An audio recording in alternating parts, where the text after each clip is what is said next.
Hello বাচ্চারা, তোমরা সবাই ভালো আছো, সুস্থ আছো, ভালো মতো কাজকর্ম করছো, সদাচার করছো, ভালো মিত্রর সঙ্গে মিশছো? নিশ্চয়ই সবাই ভালো থেকো। হ্যালো বন্ধুরা, সবাই নিশ্চয়ই ভালো আছো। আজকে আমি আবার একটা নতুন গল্প নিয়ে এসেছি। এই গল্পটা থেকে কিছু ভালো শিক্ষা পাওয়া যাবে। তো গল্পটা শুরু করছি। তোমরা কেউ কমেন্ট করছো না কেন? কমেন্ট করবে তো, তবে তো আমি জানতে পারবো তোমরা কীরকম গল্প শুনতে চাও।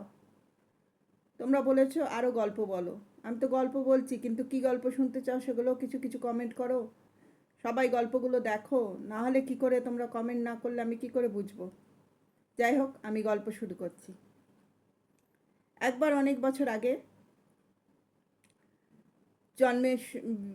বোধিসত্ত্ব জন্মগ্রহণ করেছিলেন শকুনি রূপে। শকুন যে আছে না, শকুন, তাকে মৃতদেহ খায়, সেই শকুন শকুনি রূপে জন্মগ্রহণ করেছিলেন। তো হাজার হাজার শকুনদের সঙ্গে একটা বনে বাস করতেন। সেটা মগধ রাজ্যের অধীনে ছিল। সেই মগধ রাজ্যে শকুনদের এক বিশাল বড় মানে বড় একটা কুল ছিল, সেখানে অনেক শকুন বাস করত। তো বোধিসত্ত্ব ওদের দলপতি মতো হয়ে বাস করতো। ওরা যা কিছু করতো একটু ওর থেকে পরামর্শ নিত আর কি। তো এখন হয়েছে কি, সেই মগধ রাজ্যে একটা ব্যাধ ছিল। ব্যাধ জানো তো, যারা পাখি মেরে ব্যবসা করে, বিক্রি করে, বাজারে বিক্রি করে, সেটা হচ্ছে ব্যাধ। এই ব্যাধটা আবার অন্যরকম ব্যাধ ছিল। এই ব্যাধটা শুধু শকুন মারত। শকুনের গলা স্বর নকল করে শকুনদের এক জায়গায় জড়ো করত, করে তার ওপর জাল ফেলে দিত, দিয়ে তার শকুন ধরে নিয়ে যেত। শকুনের ধরে কি করতো তা আমি জানি না। শকুনের হয়তো অনেক কিছু জিনিসে অনেক কিছু ওষুধ কিছু তৈরি হয়, কিছু কি হয় না হয়, অনেক কিছুতে লাগে হয়তো, তাকে সে শুধু শকুন ধরত। তো এখানে শকুনরা খুব খুব হীনবল হয়ে পড়তো। প্রত্যেকবার আসতো, মাঝে মাঝেই আসতো, এসে অনেক শকুন ধরে নিয়ে যেত। আর শকুনরা বুঝতেও পারতো না, এমনভাবে গলার স্বর নকল করতো যে তারা ভাবতো যে তাদেরই কোনো শকুন কোনো বিপদে পড়েছে, তারা সেখানে গিয়ে হাজির হতো। তো এরকম করে দু তিনবার ধরে নিয়ে গেছে। তো অনেক শকুন মারা পড়ছে, চলে যাচ্ছে, ওদের কুল ছোট হয়ে যাচ্ছে। তখন শকুনরা পরামর্শ করছে কি করা যায়। তখন বোধিসত্ত্ব বলল, এক কাজ করবে, এবার যদি আমরা এক জায়গায় গিয়ে বসি, তখন জাল ফেললে জালের ভেতর দিয়ে মুখটা বার করে জালটা নিয়ে উড়ে যাবে, উড়ে গিয়ে ওই দূরে কাঁটা গাছটা আছে, কাঁটা গাছের ওপরে ফেলে দেবে, দিয়ে আমরা তলা দিয়ে বেরিয়ে চলে যাব, ও তারপর তোর জাল খুলতে খুলতে ও আর আমরা অনেক দূরে পালিয়ে যাব। বললো ঠিক আছে তাই।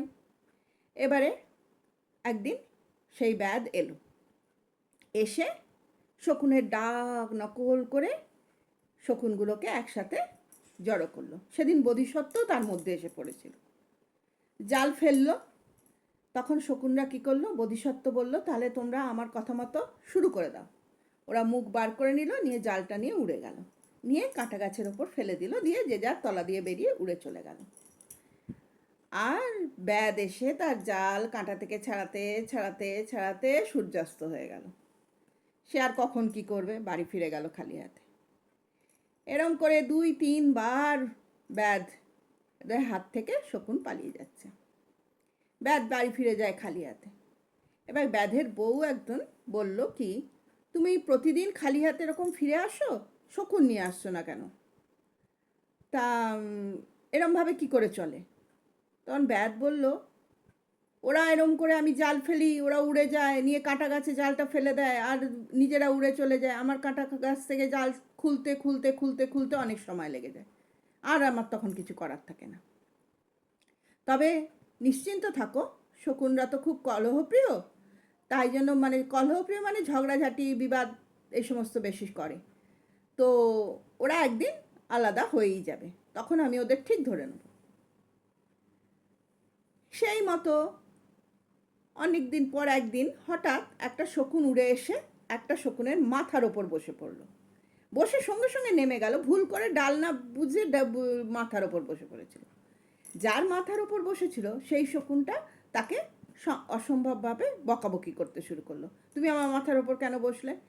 সে বললো আমার ভুল হয়ে গেছে, আমি বুঝতে পারিনি, ডাল ভেবে বসে পড়েছি, আমি বুঝতে পারিনি।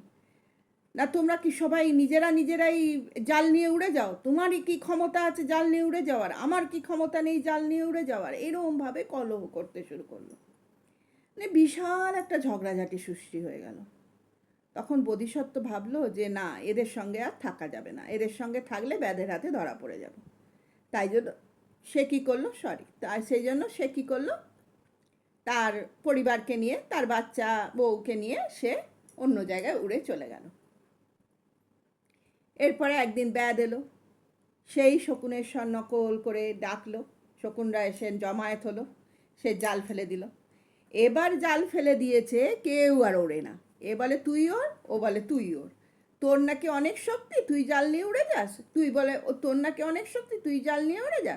এরম কলহ করতে করতে ব্যাধ কাছে এসে গেল, জাল তুলে সব শকুন ধরে নিয়ে চলে গেল। তাহলে তোমরা থেকে কি শিখলে? একতাই সব থেকে বড় শক্তি। একতা থাকলে পরিবারের মধ্যে বাইরের কোনো লোক তার মধ্যে ভাঙন ধরানোর চেষ্টা করতে পারবে না, চেষ্টা করেও সফল হবে না। একটা ছোট বাচ্চাও যদি হাত ধরে থাকে, সঙ্গে থাকে পিতামাতার, দাদু দিদা, দাদু ঠাকুমার সবার সঙ্গে একসাথে একজোট হয়ে, তাহলে কেউ একজন এসে তাদের ক্ষতি করতে পারবে না। কেউ একজন পরিবারের বিপদে পড়লে সবাই যদি একজোট হয়ে চেষ্টা করে, তাহলে সে সেই বিপদ থেকে তার পরিবারকে উদ্ধার করতে পারবে। অতএব সবসময় একতা থাকার চেষ্টা করবে, ঝগড়াঝাঁটি কলহ থেকে দূরে থাকবে। ঝগড়াঝাঁটি বিপদ এগুলো কি হয়, মানুষের মধ্যে অন্যরকম মনোভাব সৃষ্টি করে, যাতে মানুষ একজন মানুষের ওপর, পরিবারের একজন মানুষ আর একজন মানুষের ওপর বিরূপ প্রতিক্রিয়া সৃষ্টি করে। তার মধ্যে তার প্রতি একটা অন্যরকম ভাব, নিন্দা ভাব, স্বার্থপরতার ভাব, হিংসা ভাব সৃষ্টি হয়। এগুলো না করলে কোনো রকম বৈরিতা, শত্রুতার সৃষ্টি হবে না। পরিবার সবাই যদি একসাথে থাকে, তাহলে তার চেয়ে বড় শক্তিমান কেউ আর হয় না। তাহলে এই গল্প যদি তোমাদের ভালো লাগে, তোমরা লাইক শেয়ার করো, যারা নতুন দেখছো সাবস্ক্রাইব করতে ভুলো না। আর কমেন্টে জানিও গল্পগুলো কীরকম লাগছে, কোথায় ভুল হচ্ছে, কোথায় কী রকম লাগছে। সেগুলো না জানালে আমি কি করে বুঝতে পারবো কীভাবে রেকটিফাই করবো নিজেকে? কমেন্টে একটু জানিও, আমি নিশ্চয়ই তোমাদের কমেন্টের জবাব দেবো। এখানেই জবাব দেবো গল্প বলার আগে। ঠিক আছে? তাহলে আমার এখন বিদায় নেবার পালা, চলে এলাম, টাটা।